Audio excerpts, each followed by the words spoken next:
We have heard how supply chains, these systems that encapsulate the production and distribution of the things that we buy as businesses and consumers, have really been hit hard by the shutdowns in response to the COVID pandemic. And it's prevented supply chains functioning and ultimately preventing finished products getting to the final market. Does that story resonate with your experience over the past 2 or 3 months? Yes, very much so. We began this whole adventure, so to speak, with China basically going into lockdown back after Chinese New Year in the end of January. And basically for the next 2 months, you couldn't get goods out of China. Okay, transportation systems were frozen. Workers could not go back to the factory. Factories could not get any of their production lines up and running. And so that actually threw a lot of global brands and retailers in Europe and the United States into a panic because a lot of their supply chain continues to be in China. And this is a many years movement as China tries to move up the value chain, is that there's been an offshoring of production to countries like Vietnam, Cambodia, and so on.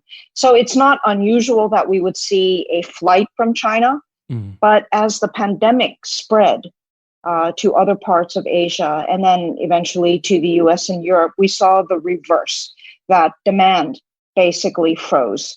Right. And with store shutdowns in the US and Europe, especially as China came back online with the recovery, with the end of the lockdown, it was ready to manufacture. And yet then we had a situation where orders were canceled, inventory could not be shipped because the warehouses in the West were full and not operating. And now as China actually is recovering, the economy is restarting.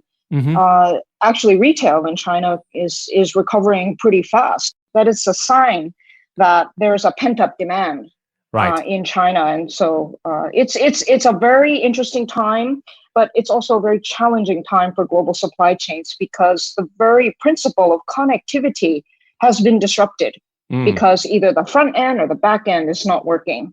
One of the things that strikes me about the global supply chain is that it's very much about flows. And it's not so much about stocks. When I was growing up as a child in the late 70s and early 80s, you would hear from retailers saying, oh, we're waiting for it to arrive, or it's been sitting in our warehouse for the last 6 or 8 or 10 weeks. And so this idea of inventories was really driven by, stocks that moved in discrete lumps every few days or every few weeks. But that's not what the modern supply chain had looked like. So for our industry, which is consumer products and apparel, it is very fragmented. And in any in the production chain, there may be 4 or 5 different parties involved, from the raw material to the processor to the manufacturer to the logistics agent, and then all the subcomponent manufacturers, and then finally the point of sale. And at any given time, when one of those goes offline, you have basically a backlog. It's the whole chain cannot operate.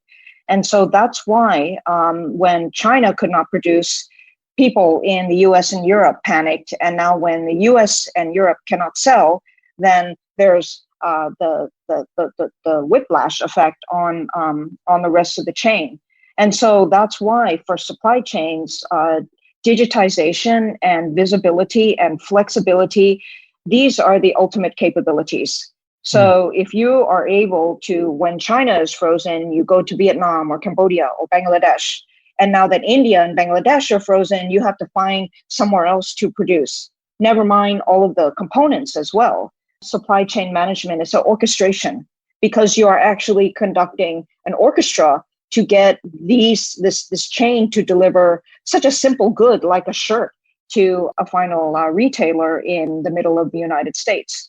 Having your suppliers become more and more specialist, the price will come down and the innovation rate within that category goes up. So rather than wanting to have suppliers who can produce half a dozen different parts of a shirt, you get them to just be excellent at the buttons and rely on the orchestration or the coordination to assemble the final package at the end.